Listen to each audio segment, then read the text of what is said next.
I was in the kitchen when I heard the front door quietly close, behind the rest of the family. It was one of those moments. On infrequent weekends when everyone was away, my mother and stepfather visited relatives, leaving my stepbrother Jackson at home, who claimed he required the day to do his academic assignments. Although it was not uncommon for us to be alone in the house, today felt distinct. A palpable quiet pervaded the atmosphere, amplifying every minor sound. Seemed louder than normal. Attempting to disregard the peculiar sensation constricting my gut, I concentrated on preparing lunch.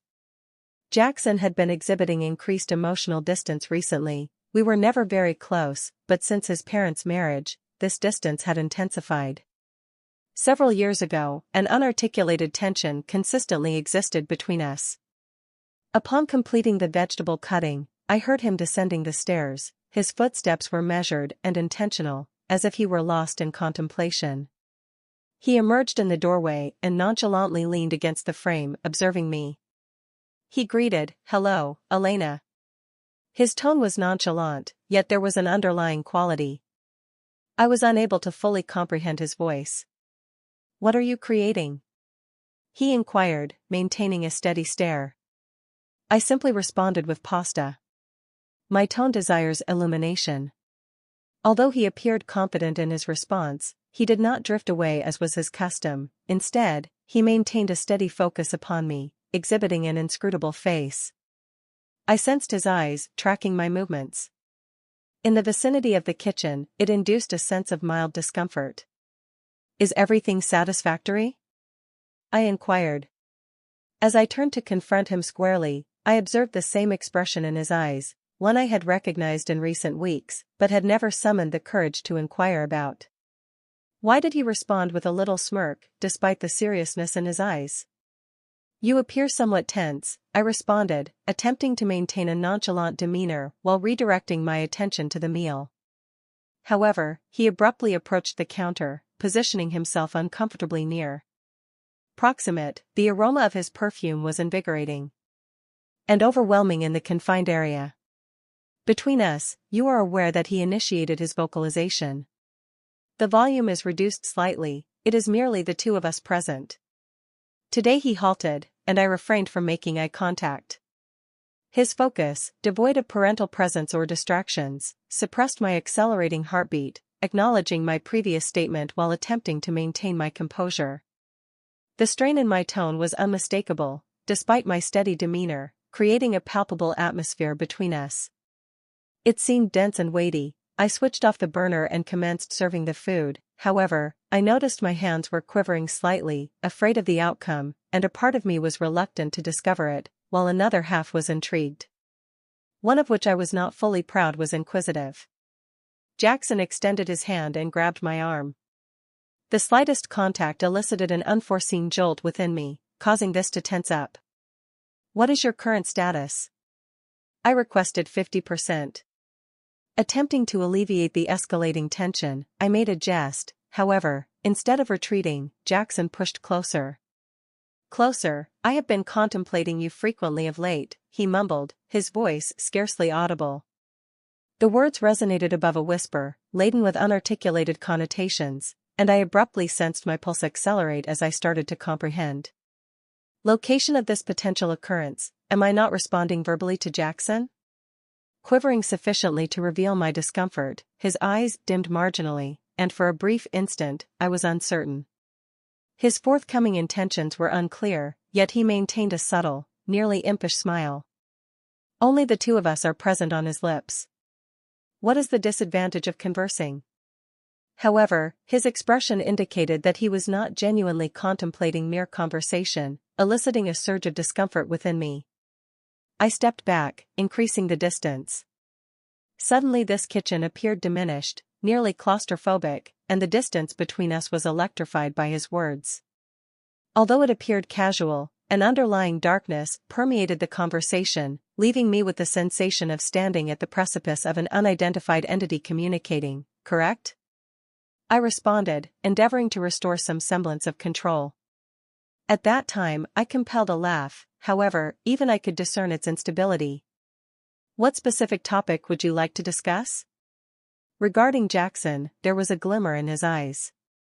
something I could not fully comprehend. Yet, he did not respond immediately, rather, he advanced another step, diminishing the distance between us once more. Once more, my heart raced, and I sensed the tension between us intensifying. Before Elena arrived, he spoke softly, but his tone carried a sense of urgency. "You understand what I mean." I swiftly averted my gaze, seizing the dishes I had previously set aside, eager for a pretext to distance myself from him. I sensed his presence behind me, akin to a shadow, an intensity that was overpowering. "I will transport these to the living room," I murmured, striving to appear nonchalant. I did not glance back as I exited the kitchen, although I could hear his footsteps trailing closely behind as I set the dishes on the coffee table. Jackson descended onto the couch, his eyes fixed on me. It seemed as though he was anticipating something.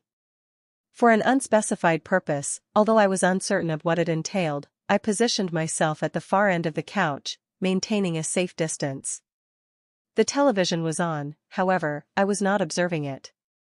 With the intensity of his gaze fixed upon me, we remained quiet for a period.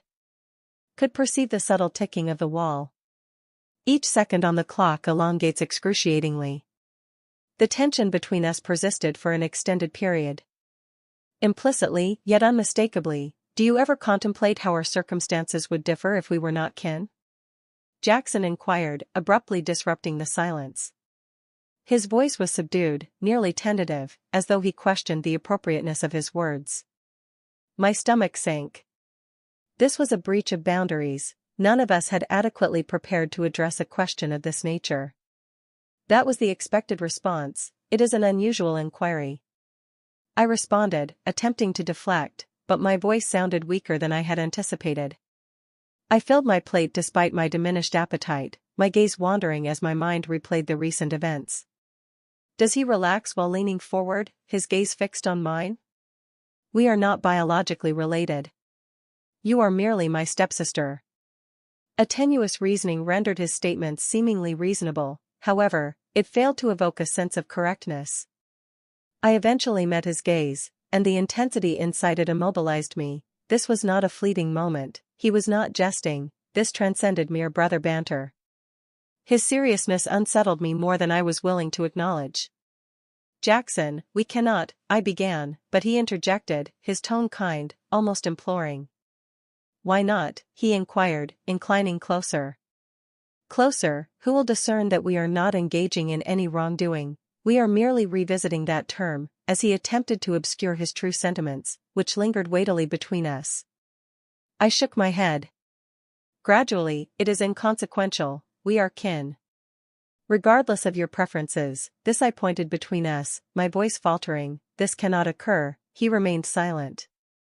A momentary stress emerged behind his composed exterior, previously only hinted at, when Elena eventually leaned closer and said in a barely audible whisper, "I have observed the manner in which you gaze at me on occasion. Do not feign ignorance in your contemplation of the matter." I became immobile.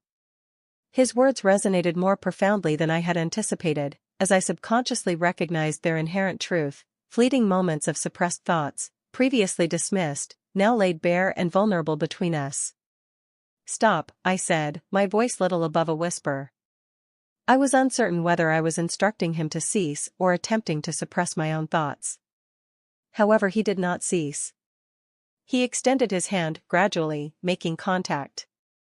A strand of hair brushed aside from my face, his fingers lingering. The contact elicited a shiver down my spine, and I despised the sensation. My body responded negatively to my failure to exert force. "Return promptly, Jackson, please," I whispered, my voice quavering. "This is incorrect." He retracted his fingers, his gaze locked upon mine with an intensity that momentarily rendered me breathless. I anticipated he would reduce the distance between us once more. However, he reclined on the couch. He exhaled a deep sigh and ran his hand through his hair. "You're right," he muttered, his voice finally low and tinged with fury. "I apologize. I am uncertain of what influenced me." The room felt oppressive, the silence weighing down like a burden. We sat in silence, each absorbed in unarticulated reflections. My sense of relief was ambivalent. I experienced a perplexing need that I was reluctant to recognize. A sense of disappointment, an emotion I loathed to acknowledge, was we should simply disregard this entirely. I whispered more to myself than to him, attempting to grasp the familiar normal that was eluding my grasp. Jackson did not reply immediately. However, after a brief pause, he accepted. Gradually, you may indeed be correct in that regard. There was an element in his voice that assured me neither of us would forget this. The quiet between us intensified with each passing second I endeavored. I attempted to concentrate on the television, although my thoughts continually reverted to Jackson's remarks, his caress, and my subsequent response. I could not evade the disquieting reality that, in a perverse manner, a part of me had desired him to proceed further. I despised the notion. It evoked a sensation of having traversed an imperceptible threshold. Although no physical interaction occurred, emotional boundaries can be as substantial as physical ones, and it was evident that we had transgressed an irreversible line. I intend to clean the kitchen, I murmured, rising suddenly. I am required to distance myself to create some separation, even briefly. I heard Jackson whisper something behind me, but I did not remain. Upon hearing it, my heart continued to gallop. As I rushed into the kitchen, I felt the walls of the home constricting around me. I occupied myself with scrubbing dishes, however, my thoughts continually wandered back to the living room and Jackson. What has just transpired? What was our condition? How could we feign normalcy when it was evidently absent, as I stood there cleaning a dish that was already immaculate? I discerned footsteps behind me. I did not require turning around to ascertain it was him. Elena, he uttered gently, positioned at the doorway. We need to converse. I declined, maintaining my back towards him. I believe we should refrain from doing so. He exhaled, a muted sound imbued with exasperation. This cannot be disregarded. I responded assertively, stating that we will indeed act as if it never occurred, as I turned away. As I confronted him, our gazes locked, and I experienced difficulty. To maintain my position, it was challenging to witness the turmoil in his stare. Aware that he would not relinquish this matter easily, he inquired, advancing a step closer. Why are you reluctant to acknowledge the existence of something between us due to its perceived impropriety? I snapped more forcefully than I planned. That is atypical. Jackson, we are family, or at least we ought to be. He emitted a brief, exasperated laugh. We are not genuinely related. Elena, you are aware that we did not develop. Despite being together, our acquaintance was minimal. Until a few years ago, that was irrelevant, I retorted, my voice trembling. We cohabitate now that our parents are married, we are expected to be siblings. For an extended duration, he gazed at me, his eyes probing mine, revealing the internal conflict waging inside him, the identical turmoil that was fracturing me. This was beyond our own concerns, it pertained to the repercussions and hazards we would encounter if we succumbed to this situation. I understand, he stated gently, his tone more subdued than mine. However, I cannot feign indifference towards my feelings, for his words resonated between us, causing a contraction in my chest.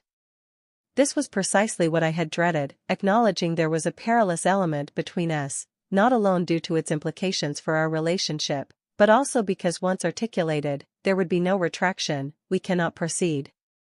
This I murmured, my voice scarcely perceptible. It will obliterate everything. Jackson inhaled deeply. I nodded slowly, despite perceiving the disappointment in his eyes. I wished to avoid causing any damage. I did not anticipate experiencing these emotions. A mass developed in my throat. I did not wish to do him harm, yet I could not allow this to continue. It needed to cease immediately. The situation became increasingly convoluted. We must cease, I asserted decisively. This phenomenon, regardless of your perceptions, is illusory. We are merely disoriented from prolonged confinement in the same residence, which will dissipate as we regain some distance. All will return to normalcy. Jackson did not reply immediately. However, I discerned the internal conflict. His expression conveyed reluctance, although he ultimately acquiesced with a nod. He stated, retreating slightly. I will withdraw. I refuse to do so. I exhaled a breath to alleviate your discomfort. I had not recognized that I was experiencing relief. Overwhelmed me, yet it was imbued with a profound sense of disquiet, prompting me to ask whether we have genuinely achieved resolution. Thank you very much. I whispered, but my voice was tight. I feigned a slight smile, however, it appeared hollow. He began to exit but paused at the threshold. Elena did not intend to create an awkward situation. I am uncertain, I presumed. I said that it might be okay, gently, but we were both aware of it. Shall we not simply go past it? Cast one more glance at me before departing, leaving me solitary in the kitchen once more. Once he departed, I slumped against the counter, my head swirling. I may have succeeded in halting the developments between us, yet the discomfort persisted. I was convinced that this situation was not concluded, an unsolved topic lingered between us, and despite my efforts, I recognized that evasion would not eradicate it. The subsequent days were enveloped in a tenuous silence, a fragile truce we meticulously upheld. We refrained from discussing the events that transpired, yet the tension between us persisted like an impending storm whenever our paths intersected in the house, creating an oppressive atmosphere as if unspoken words weighed heavily upon us one evening. Isolated in my chamber, I perceived a gentle rap on the door. I recognized him prior to his utterance. Elena, may we converse? His speech was tentative, with a cautious tone I had not previously encountered. Prior to my hesitation, my heart constricted. Ultimately, I opened the door slightly to observe what had captured his attention, confronting mine with an intensity that appeared nearly delicate. I desire for circumstances to be satisfactory. He quietly expressed, I do not wish for this awkwardness to persist indefinitely. I nodded slowly, uncertain of how to respond. Indeed, I concur. We were still for an extended duration. Neither of us moved. He nodded silently and turned away, his shoulders slightly hunched as he proceeded down the corridor. Experienced an unusual sense of conclusiveness envelop me, whatever had been brewing. The relationship between us had concluded. Nonetheless, the tension persisted, indicating our mutual decision to release the past and progress onward. In that tranquil moment, I recognized that often the unarticulated sentiments resonate more profoundly than any spoken expression we might convey.